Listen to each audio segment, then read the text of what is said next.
दोस्तों, आप लोगों को पता होगा कि पिछले कुछ दिनों से राम मंदिर के फंड के चोरी के मामले में हेडलाइन चल रही है, खबरें चल रही है, लोग बात कर रहे हैं इस बारे में।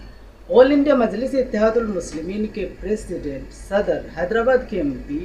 असदुद्दीन ओवैसी ने भी उसमें बारे में बात की। असदुद्दीन ओवैसी का कहना है कि राम मंदिर के फंड के चोरी के मामले में उनको चाहिए कि किसी मुसलमान को उस ट्रस्ट में शामिल करे, और जब वो चोरी करे, जब वो करप्शन करे, तो सरकार उसको क्या करे, एनकाउंटर कर दे और उसके घर को बुलडोज कर दे। जिस तरीके से हमारे देश में या फिर ख़ास तौर पर यूपी, बिहार और कुछ ऐसे स्टेट में मुसलमानों के साथ ऐसा सलूक किया जा रहा है। उनको चाहिए कि किसी मुसलमान को उस ट्रस्ट में शामिल कर ले, और जब वो करप्शन करे तो सरकार उसका एनकाउंटर कर दे और उसके घरों को तोड़ दे, बुलडोज कर दे, तो इनका मामला सेटल हो जाएगा। असदुद्दीन ओवैसी ये तंज में कहते हैं।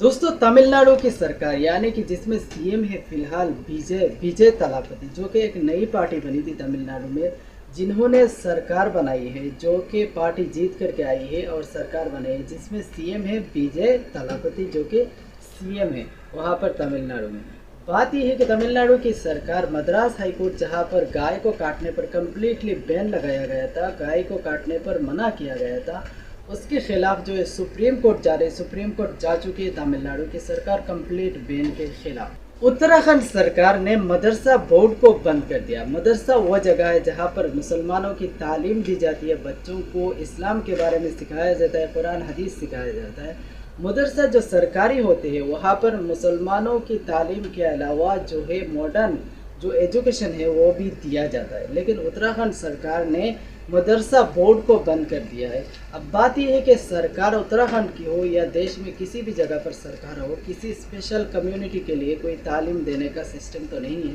लेकिन मुसलमानों का अगर बंद किया जाता है तो किसी और को किसी धार्मिक चीज़ों में सरकार को मदद या सरकार को किसी काम में हिस्सा नहीं लेना चाहिए। अगर ऐसा होता है तो मुसलमानों के साथ जुल्म किया जाता है। कुछ दिन पहले की खबर ये है कि आयुष मलिक नाम से एक इंसान, यूपी में एक शख्स, एक नौजवान जो कि हिंदू से मुसलमान बने थे, उनकी खबर आई थी। खबर आने के बाद उनको बार बार पूछा जा रहा था कि उनको किसने मुसलमान बनाया, वो कैसे मुसलमान बने, या फिर खुद से ये डिक्लेयर कर दिया गया कि वो उनको ब्रेन वॉश किया गया है जिसकी वजह से वो मुसलमान बने। अब खबर ये आ रही है कि एक वीडियो भी सामने आया, खबर भी आ रही है कि वो फिर से मुसलमान से हिंदू बन गए, और उनकी ज़ुबानी जो बात सुनने को मिल रही है, उनकी बात यह है कि माँ बाप के लिए, माँ बाप की तकलीफ़ों को देख करके उनके साथ रहने के लिए उन्होंने फिर से हिंदुइज़्म, फिर से वो हिंदू बन गए, मुसलमान छोड़ करके वो हिंदू हो गए। आरएसएस यानी कि राष्ट्रीय स्वयंसेवक संघ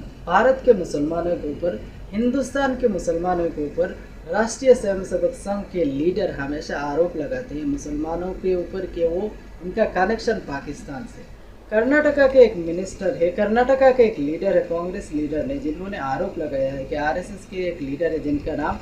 राम माधव है, उन्होंने सीक्रेट मीटिंग किया है बहुत सारे जो पाकिस्तान के ऑफिशियल के साथ उनका कनेक्शन है। जो आरएसएस के एक लीडर है राम माधव, उनका कनेक्शन है पाकिस्तानी जो ऑफिसर के साथ उन्होंने मीटिंग भी की।